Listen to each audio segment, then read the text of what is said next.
please welcome the incredibly talented Stephanie Wigner. Hi, thank you for having me. I'm so excited to be here with you. I'm so excited to have you. The last time we were chatting, we were both in Florida. Yeah, we were in Naples having a great time and learning about PR. Yeah.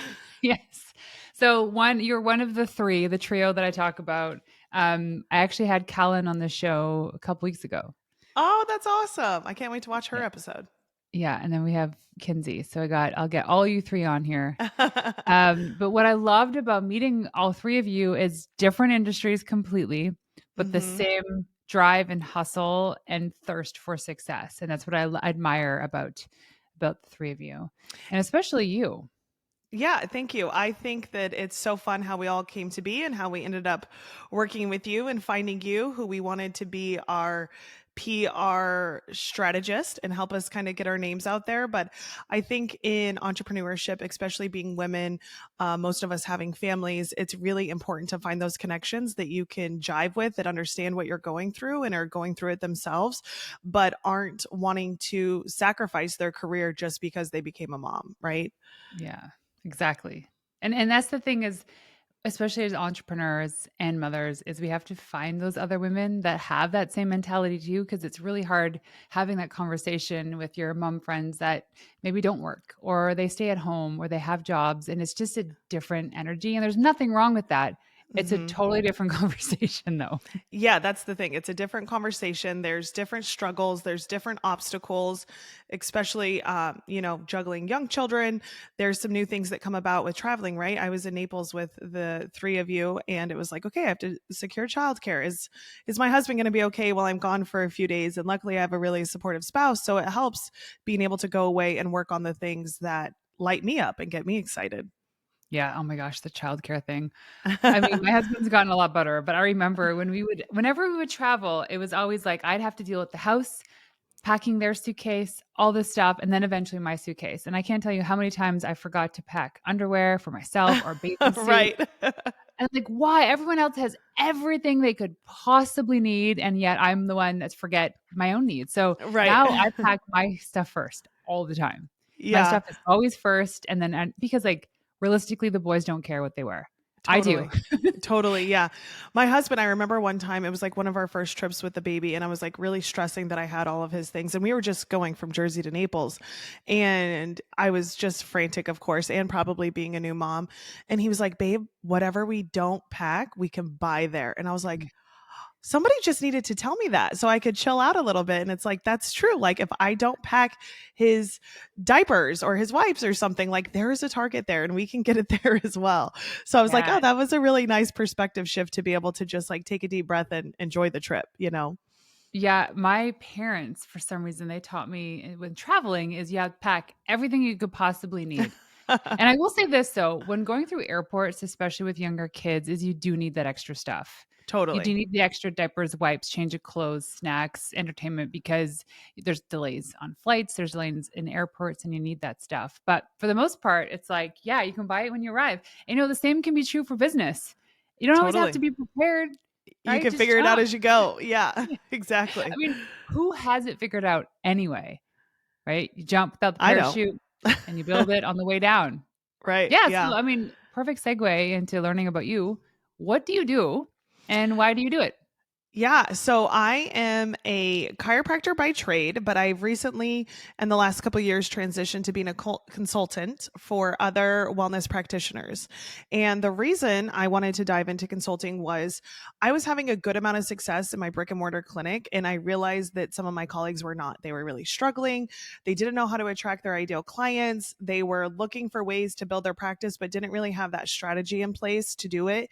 And to me, chiropractic is so near and dear to my heart that I know that more people that are under chiropractic care, the world's going to be a healthier place. But I also know that the more chiropractors that have some of that financial freedom or that success that they desire, the more that they're going to be able to support their families and they're going to have more fulfilled lives too. And so I think I got into consulting because of chiropractic, and I've worked with a variety of different practitioners, not only chiropractors, but it's being able to empower them in order to build the practice and the life that they want. Again, it comes back to that, like, you don't have to sacrifice having a beautiful practice just because you don't want to work 80 hours a week. You could work 25, 30 hours a week and still have a very beautiful practice that lights you up and produces a good lifestyle for yourself. Yeah, and you've kind of figured it out. So you have, is it 2 practices now? Yeah, so I have two practices on the East Coast, and then my husband has two practices as well. So collectively, we manage four practices right now. Wow. Okay. And then so you started one and Yep. then you built that up. So I started my first practice, and um, I built that up. And what happened with the second one was I had an amazing opportunity, because I specialize in prenatal and pediatric. I had an amazing opportunity to open another location above a midwifery group. And so it was one of those opportunities kind of where the universe is knocking and they're like, hey, are you going to seize this opportunity or not? And if you would have asked me at the time, I had just opened my first practice 15 months before that. So I was by no means looking to open a second practice, but it was one of those things where I was like, I know if I don't do this and I don't seize this opportunity, I'm going to regret it. And so I'm just kind of going to figure it out as I go. And it ended up working out. I love it. It's like manifestation. Yeah, My I love sisters manifesting. Yeah, and I mean, whether or not you believe in it, I do. But my sister opened a pediatric physiotherapy clinic, and she'd been dreaming about this for years. And she managed to find a great business partner who was more the doer of the business stuff. Hmm. And they found this perfect spot. And she's like, "Well, I need to do it now because the spot was available." Yeah, And the environment is so important, especially when you're going into a store and you're providing healthcare services to people. They need to feel good, the space that they're in. So my sister has like floor to ceiling windows and colorful walls and like this jungle gym. So she made it exciting for kids to show up to because knowing that why they're there can be difficult and challenging. totally. And that's one of the things with our offices is like we didn't want it to feel like a doctor's office. We wanted it to feel like a home or a family member's house, right? So like we have all neutral tones and we have very modern aesthetics, I guess you would say. Designed to like you just want to come in and be calm, because for a lot of our families it's not calm at home, right? You've had toddlers before, like things are crazy. And so when you come into our office, we really want to set the tone like this is going to be calm, it's going to be relaxing.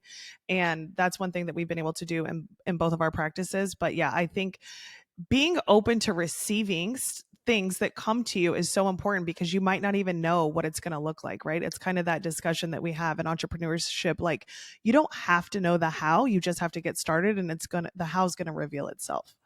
It always does. Like for me, I was on a sales call. Gosh, wait, March, April, May, like 3 and a bit, not even 4 months ago. And I guess it was a sales call gone bad, but not really. It was a sales call, like, gone good. Yeah. Um, what happened was a friend of mine was launching his book, and he wanted to hire me to help him do PR for his book, 'cause I did such a great job with my husband's book. He's like, "Can we just replicate that?" And I said, "Sure. I'll put my package together and I'll explain to you how the process works and how much it cost." And when he read it, he thought because it's a 6-month agreement, he thought that the agreement total was like, it was 3,000, I think, a month. He Hmm. thought it was for the whole 6 months. And I go, "Yeah, no, no. It's 3,000 a month." He's like, "Oh my gosh, Renee, I'm so sorry." Cause I put the agreement together. He goes, I just don't have the budget for that right now, but how else can we work together?" I said, "Oh, well, the best thing I could do for you really is, do you have a VA?" He goes, "Yeah." I go, "The best thing I could do for you is to create your strategy, put the media list together, tell you how to do it, and train you and your VA, and then she or he can execute on it." And he goes, "Perfect. How much is that?" And I'm like, "I don't know how much that is." And I managed to come up with the price. And, the first time is always so painful because you're like, I don't know what I'm Hmm. doing. And I figure this out. If I was new to PR, what would I need to know? And I took 12 years of experience of the wins, the losses, the lessons learned, and I put it into this PR manual that is now an ongoing SOP, so standard operating procedure for his company, and that he can go in and execute on it anytime. I was like, That's "This is amazing. perfect." And I was Hmm. like, "I can just keep selling this." And I did. And I kept selling it and I made it better and better every single time. I get customer feedback. They have questions. Any question they had becomes a new section in the manual. I love And it. every time it gets better and better, the price goes up and up and up. Totally. It's like we don't really have a formula for figuring out pricing, but we also know our value. And at the Right. end of the day, it's like if I said, "Hey, if I could sell you 12 years of PR experience for $5,000 without having to hire an agency, and I'll teach you how to implement it. People are like, yes. So, Absolutely. Give it to me now. right. So, like, coming back to that is like, you just kind of figure it out as you go, and you did it. Yeah, and that's the thing, it's just getting started because there was so many things that you learn along the way, especially if you've never owned a brick and mortar. It's very different than having an online business, and there's different things that you have to consider, new obstacles. Your overhead's much higher than just getting started with a laptop, right? You have to have certain equipment, and you have to have staff, and you have leases, and a bunch of different things that could feel daunting at first, but it's kind of like putting a puzzle together. Like, you just have to start, and then it all starts to work together. Yes, like this, you start with the straight edge pieces and you build your Right. outline and then you fill in the middle. What was one of the most challenging things you had to face in running your practice? So I think one of my biggest challenges getting the practice off the ground. I was fresh out of school, had a bunch of student loan debt. I just thought I was going to be able to. My car was paid off, and I thought I was going to be able to go in with that as collateral and get a business loan. I thought they were going to be like, "Oh yeah, sure," because I had a business plan together, and that's what they told us in school. As long as you have a business plan, you can find the funds. And I was like, "Oh, amazing!" So I worked at my job for a little less than a year, and I quit, and I was like, cool, I'm going to go all in on myself. And I walked to the bank and I was like, here you go. Here's my car in case I don't pay back the loan. And they literally just laughed in my face, and they were like, no. Do you know how much debt you have? You don't even have a credit score. Like, that's not happening. And I was really only requesting $30,000. So my expenses were not high. I just needed a little bit of capital to get started. And I remember thinking at that point, like, okay, that was one bank. I'll go to another bank. And then I went to a second and a third, and they kept saying no. And I was like, this could be one of those moments in my career where I let it stop me, and I put my tail between my legs, so they say, and like go find another job, right? And I was like, I know I'm not going to be happy if I do that. So, not that it's business advice that I would give to anybody else, but I decided to open my practice on all credit cards, like 0% interest credit cards. I had 3 or 4 of them that I opened, and I got all of my equipment, my furniture, my computer, my monthly software. The only thing that I had to actually have cash for was the deposit on my lease for the building. And so I had enough saved in savings to be able to do that. I think it was like $3,500. And I was like, cool, I'm going to open and I'm going to figure out a way to at least be profitable in 12 months, because that's how much I have 0% financing for these credit cards. And I think that I ended up being profitable, covered my expenses by month 2, and was profitable by month 3. Wow, talk about having a forcing function Yeah, to do it. It's almost like, maybe there's some people out there where they need to do that, or else otherwise they just it wouldn't be doesn't happen. accountable. Right. Yeah.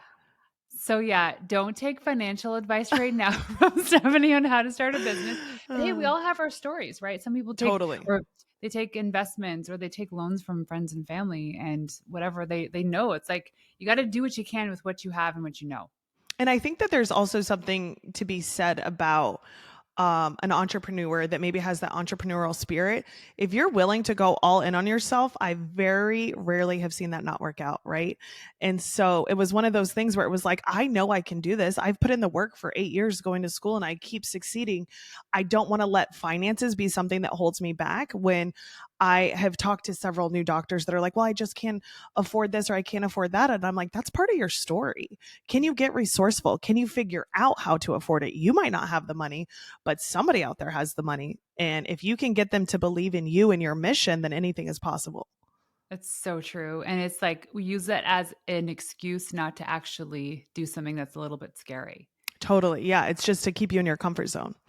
Yeah, like I just bought a new car and that I'm paying for myself. Uh huh. And it's just a little, actually, it's really, really scary because these are big monthly payments. Mm hmm. And while I can do it, but it's like if I get maybe one little ripple in my Mm business, hmm. there might be a month where that money might not be there for Mm hmm. everything. But it's also the thing that's like, okay, these are the things that I have to pay for. I need to pay for my freelancers, for my employees, for payments on stuff. I need to get out of bed and get to work. Totally. It forces you to show up, right? 100%. And then thing too, Renee, is I just got a new car this year too. And um I think about like how successful I feel driving that car. I'm like, heck yeah, Mm. I'm that girl. I'm doing it, you know? And so anytime I see that payment, I'm like, of course, like that's the version of that's Stephanie 3.0, right? That she's the kind of person that drives a car like this. And same thing for you. Like not only forces you out of your comfort zone a little bit, but I feel like it also forces us to step into that next version of ourselves that are driving that new car. I love that perspective. Thank you. Right now, I'm still trying to figure out how to control my climate, but when I actually get beyond that, You'll feel I'm good. gonna I'm gonna be like, I deserve to be in this car. Yeah. I put in the work. So we got to think about where that is that shows up in business too, because this is just an example, but it could be like, maybe I need to invest in HubSpot. But HubSpot is really expensive. It's over Hmm. $10,000 a year. But I know if I do that, then these things for my business will happen. And we have to Totally. also get creative about how we can pay for things because you can finance anything. If so, even Hmm. if the payment terms are like 50% deposit and then the remainder due upon delivery, it's like maybe you can negotiate something else. Can I Yeah. pay over 12 months? Can I Right. pay Yeah. over There's 6 months? there's so many ways to get creative, And you did. And you had and I to. did. I figured it out. Put it all in credit card. So then after the first couple months and things were jiving, what was like the next big move you made in your business? So the next big move definitely was bringing on my first team member, which was not my best move. I don't think your first hire is ever your best hire, but I learned a lot from that, right? And I was like, okay, here's what I need an employee. Here's what I really need for somebody to take some things off my plate, and here's what I think I need to get to the next level. It didn't happen to be in that first hire, but I know now what I'm looking for. And then, like I had mentioned earlier, I ended up opening a satellite clinic after about 15 months of being in business, and everybody's like, oh my God, were you already at capacity? No, I was not at capacity 15 months into a brand new business, but I didn't want to let that opportunity pass me by. And so the nice thing about the satellite clinic is it was a little bit smaller. It was like no brainer overhead, like all in with rent and utilities. It was around $1,000. And I'm like, I can't say no to this. I know that I'll be able to get the return on that investment, right? If I could just get in there and start getting my name out in that community as well. And that ended up working out. And so now today I have two other doctors that work with me in my clinic. And now one's able to be at each clinic. And it's like, yeah, this is how it was always supposed to be. Wow. Okay. So essentially, you would have gone against the business advice of somebody great by saying you can't open a second location until you're at capacity with your first location. Yep. And you're like, no, no, I'm not, I'm not doing that. I'm doing things my way. Yeah, and that's kind of how I operate. Is like, well, I operate by intuition. I'm like, but this feels good. It wouldn't be in front of me if it wasn't meant for me, right? Mm. And I love that about myself, but it definitely forces me to go against the grain more often than not. Um, but yeah, exactly. And I had a business coach at the time that was like, Stephanie, that's not a good idea. And I was like, I know, I'm gonna do it anyways. So so your intuition's very strong. Yes. Um, and of the little time I've gotten to know you in the few days we hung out in Florida, I know that you're a woman that knows what she wants and is not afraid to ask for it. And you're Yes, just you like, would be no, because correct. you're like, you were running the ship in terms of what we're doing, where we're going. And I was like, I love it because somebody has to take the lead here. Yeah. However, has there ever been a time when your intuition failed you? Um, I wouldn't say that it failed me, but what I will say is also being that like super driven personality and kind of getting my mindset on something and wanting to do it. My husband is a godsend because with that personality, I want to open a new business every other day. I wake up and I'm like, oh, cool, we should do this.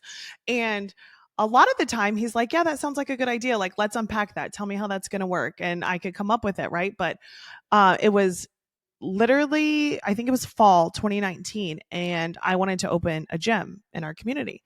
And I was like, I want it to be hit workouts. You know, we have the connections, we could do this. I'll find a space. I was looking at spaces, and my husband was just like, Steph, how's that going to work if one of our trainers calls out and you're seeing patients and I'm seeing patients? Who's going to teach the class? And I'm like, well, I don't know. And he's like, and how's it going to work out? Like, he had a list of things of I needed to figure out in order for us to move forward. And honestly, after I got through the end of the list, I was like, oh, that's exhausting. Like, I don't want that as a business model. And we were looking at profit margins of other gyms and stuff like that. And I was just like, I don't know. I'm really used to healthcare. Our profit margins are pretty good. I don't know about that for a gym, especially with all the variables, right? I don't really have a life that I could have a lot of variables in it.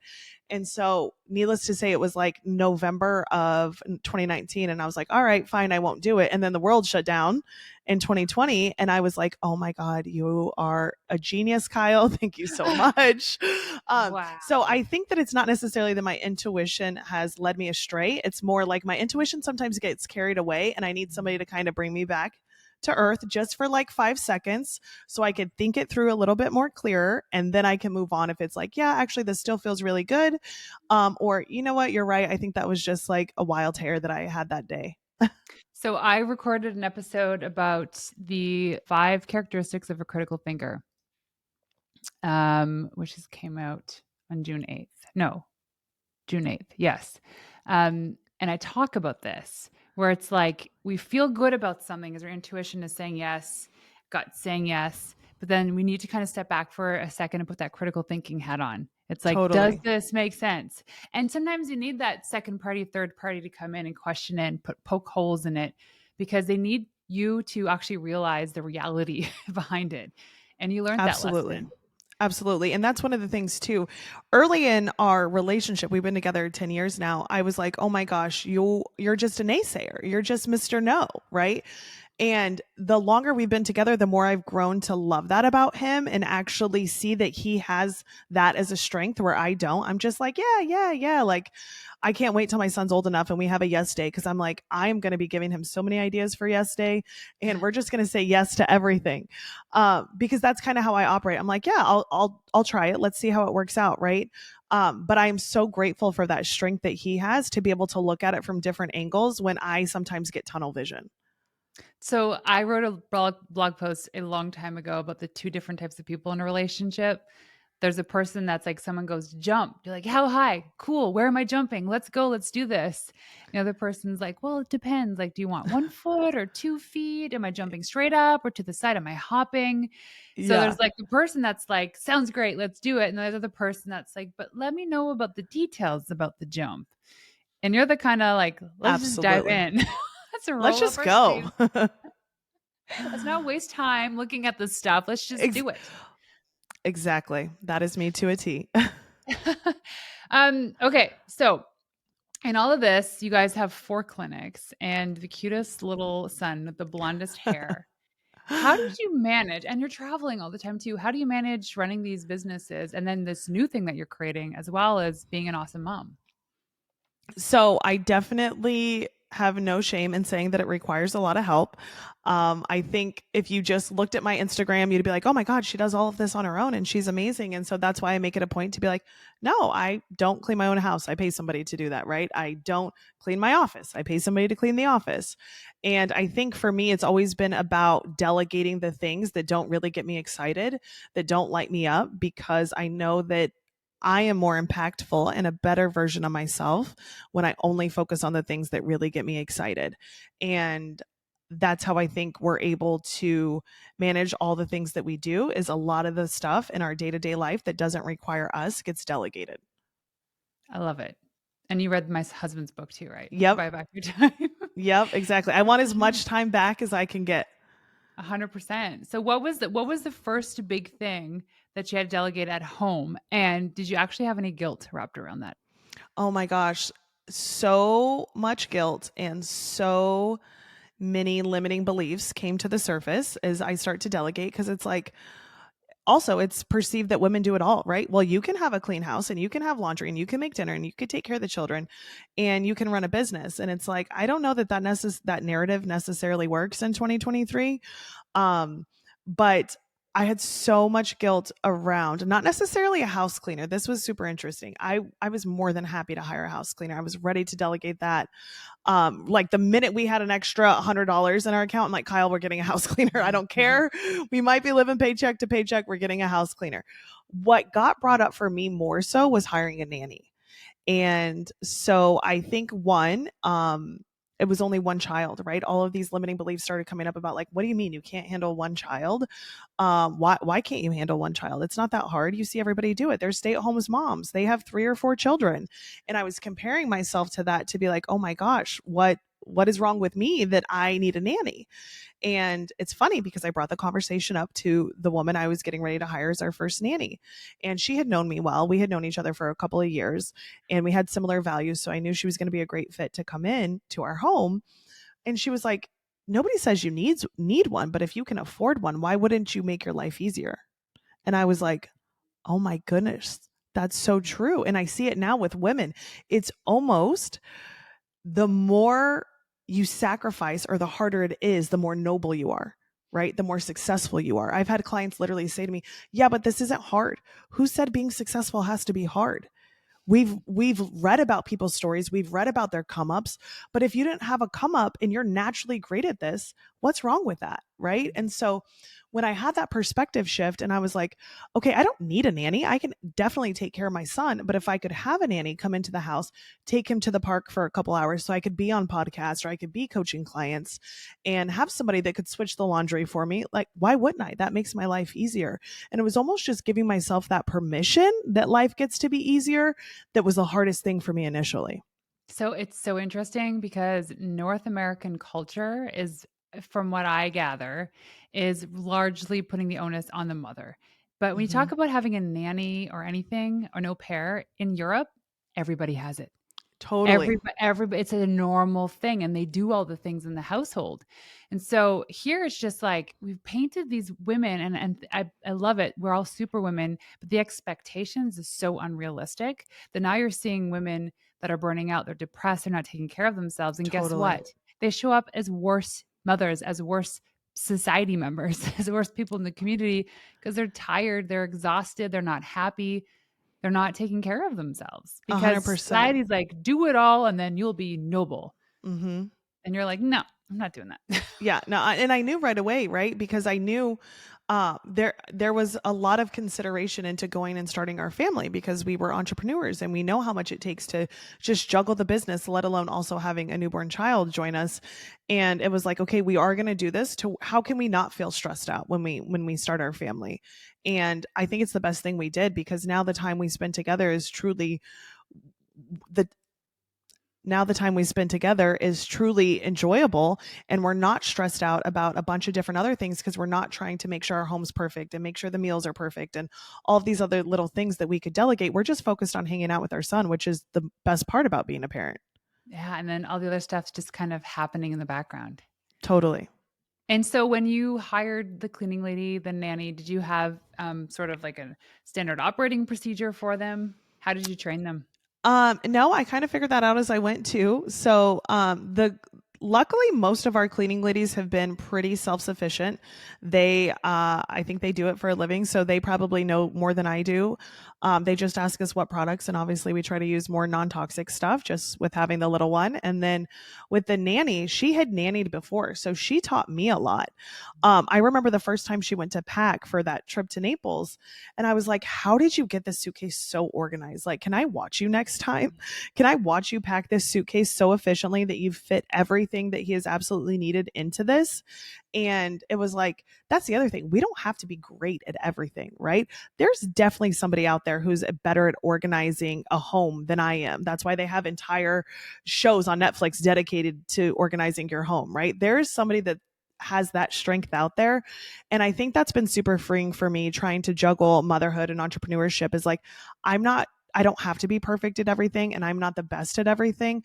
If I focus on loving my son, which is what I'm definitely best at, and if I focus on working with clients or patients that light me up, then I don't have to worry about being the best at anything else.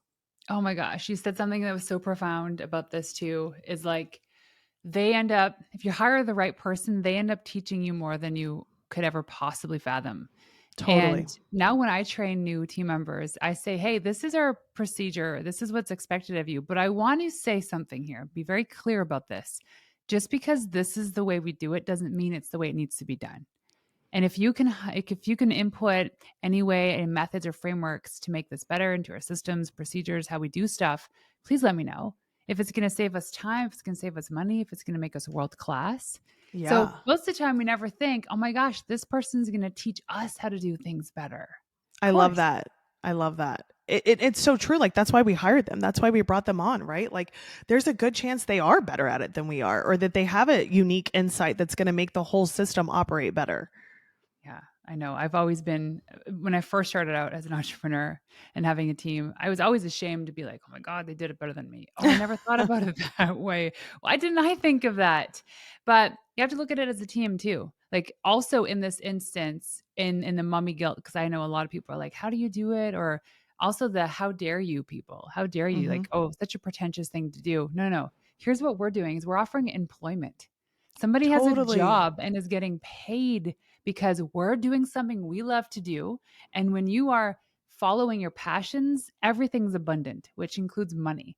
And if you can Absolutely. earn that revenue, you can pay somebody else to do the stuff they love to do. Yeah, and yeah, provided like that's one thing that I don't think that we realized on our way to entrepreneurship that my husband and have just really reflected on a lot recently. So it's interesting you brought it up is like collectively we employ close to 25 people Yeah. between our clinics and our household team. And it's like, how amazing is that? Never did I ever think I was going to be able to improve that many lives at one time through providing a job, right? That has benefits, that has a great work life balance. We just hired an executive assistant probably 3 weeks ago. She has literally been the best hire we've had in so long because she's taken so many things off our plates that we didn't realize were holding us back by us being in charge of them. So again, more to your point, bringing somebody on who has a way better who bringing somebody on who has that strength that maybe we're lacking has improved our life entirely. And we're so excited. And she is so grateful because this is her first job back into the workforce after having children herself. Uh, So she had all of these imposter syndromes popping up where she was like, oh my gosh, nobody's going to want to hire me. And then we come along and we're like, hey, cool. We prioritize family too. Family's super important to us. As long as you help us while we're here, we don't care if you need off at 10 to go to your son's recital. We're yeah. completely fine with that. And she's also the one texting me at 9 p.m. when I'm trying to relax and she's still working, right? Because she's like super grateful for the position. She wants to make sure that she's providing value, but it gets to be on her own terms. And I never thought that I was going to be able to provide something like that for somebody. And it's so cool, especially another mom. Yeah. So when we don't lean into the things that we're good at. We don't shine that light. It's doing everybody else a disservice because you've created this abundance for these 25 people. Yeah, absolutely. And like it's on you. There's a lot of pressure. It's on you, which is also another forcing function for you to just try it harder and do better and make more money so you can offer this to even more people. Definitely. Yeah. To keep spreading the abundance, right? Yeah. So tell us about this program that you've put together. Yeah, so I have a mastermind for health and wellness practitioners, and collectively we focus on three things: profit, people, prosper. And so, by increasing your profitability and getting your business to a super healthy place, you're able to hire the right people, bring them onto your team so that you can start to buy back that time. And your life can begin to prosper. And so, whatever prosper means to you, right? For me, as you mentioned, I love traveling. And so, by me being in that prosper phase, I'm able to work kind of from anywhere. I'm able to have my office operate without me because I've instilled a really amazing team to help carry out my vision. And so through this mastermind that I've created for other health practitioners, that's essentially what we're working on and what we're teaching on. And then I also bring in my advisors that I have that help me build a legacy, that are helping me build wealth. And so one thing interesting enough is that a lot of people in healthcare are in it because they want to make a difference, because they want to help others. But then they're so focused on helping their patient that once they are profitable and their business is to a good place, they're like, okay, what do I do with it now? Like, I have this money in the bank. I don't know what to do with it. And for my husband and I, we very much had to figure that out on our own. So there was a lot of mistakes made, but there's also been a lot of amazing things that we've had access to and opportunities that we've had. And so I want to teach others like, hey, once your business is sustainable and you feel good, you have a little more time, you have some disposable income, here's how you can really set your family up for success. I love it. And all of this because you've been through it. You've lived it. And Totally. now you're Yeah. just like, I want to teach you all how to do this. Yeah. And I think that one thing that gets my clients to resonate with me is the fact that I share it all. I share the good, I share the bad. I'm like, hey, we did this investment and it didn't work out. And here's the things that we should have considered along the way. But because we were amateurs, we didn't. Here's the mistakes we won't make in the next investment that we do. And I think my clients really love that about me because I share the wins and I share the losses and I share it all while my toddler is downstairs somewhere screaming in the background. I know, right? Our dogs barking. I mean, that's one good blessing about this is that we are mothers, and if you have to Mhm. prioritize any role, it's that. It always will be that.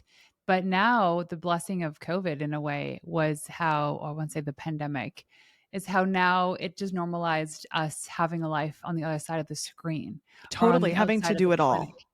Yes, and, like, I've had cameos with my kids all the time on my podcast recordings. Noah's sometimes actually, most of the time, he's not even wearing a shirt, and he'll walk in and he'll be like, "What's the password to my iPad thingy?" I'm like, "Dude, I'm recording a Busy. show right now." He's like, "Oh, I'm sorry. Hi, my name's Noah." And it's just like I mean, sometimes it's embarrassing, but people love that because They it's love the real life. real. It's Mhm. real. It's like, it's nothing unique. We all go through this. And so you focus on is it just chiropractors or is it So it's chiropractors, acupuncturists, naturopaths, massage therapy, anybody that's kind of in that holistic health world. great? And is it an evergreen program or do you have like launches? So it is evergreen. You can enroll at any time. And there's a content bank for you that you get access to, as well as the live coaching that's happening every week. And I'm so proud of you too, because I know we were talking a lot about this when we were in Florida. Yeah. You're like, I have all these people coming in and I don't know what to do. And we're like, oh my gosh, girl, have some structure. And now people are showing up. Yeah, and it's awesome. Yeah, I've come very far from that Florida trip. But that's the power of being in the room with other women who have done things that you want to achieve as well. Yes. Let's just go deep on that for one quick sec. Is the power of being in the right room. So when was the Florida trip? That was That was the beginning of April. okay. So that was a month, almost 2 months ago. Uh-huh.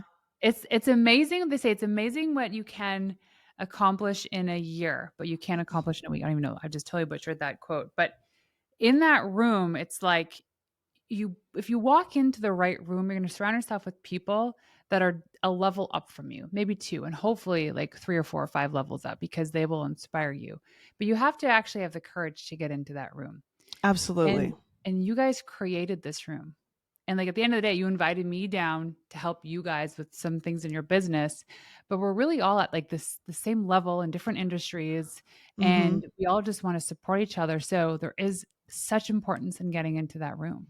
It's almost like accelerated coaching, I feel like, right? If we're all in different industries, but we can get together and everyone, just like in that, when I was on the hot seat, everybody can see something different about my business that I can't based on their own unique experiences. And I think that's what's so powerful about being in the room with other people who are doing different things but similar because they have unique insight. And sometimes we just have blinders on when we're in our own business and we're like, this is the only way I could do it. And it was like, or you could do this, or you could do that. There are so many different opportunities available to you. It's just deciding which one. And I have always grown from putting myself in those uncomfortable situations of, how I even met the girls. Like that was at a mastermind where we were pretty much the only women in the room. And we were like, okay, this is cool. We're clearly meant to meet, and then it's transpired into this beautiful relationship after that. But it never would have happened if we didn't force ourselves to get in the room. Yeah, and the room with these people and creating your own circles. Here's what's important is that these have to be women or men, whoever you need. They have to be the people that are also willing to not only see your blind spots, but be telling you about them. Like, Yeah. girl, no, don't do that. No, don't say that. Or no, you shouldn't be doing that step. Or maybe it's time to fire that person to be Yeah. real and not apologetic about it. Just say, no, don't do that. Yeah.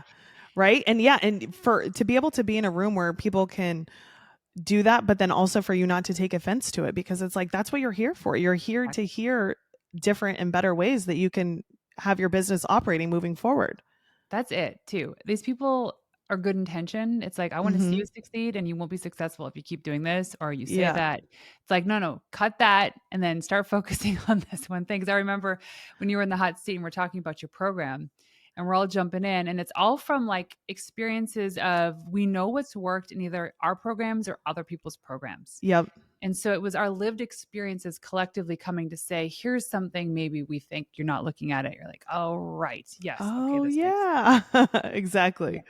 And then it feels good. It feels good to contribute, but also to receive. Yeah, absolutely. And that's the beautiful thing, right? It should be a symbiotic relationship like that. 100%. And you can only receive if you give. Absolutely. Give, give, give. Okay. I love this conversation, but we got to wrap it up. I have one last question for you. When I Okay. ask you what it means to be a wild woman, what is that to you? Owning your authenticity and showing up fully as you are without judgment from others. I love it. And you do that. I You try are to the do that. epitome of that. Yeah. All right, Steph. So people can go online to find you. Where can they go? They can find me at Dr. Steph Wigner on Instagram, or stephaniewigner.com is my website. Amazing. Well, thank you so much for joining us today. Yes, thank you for having me.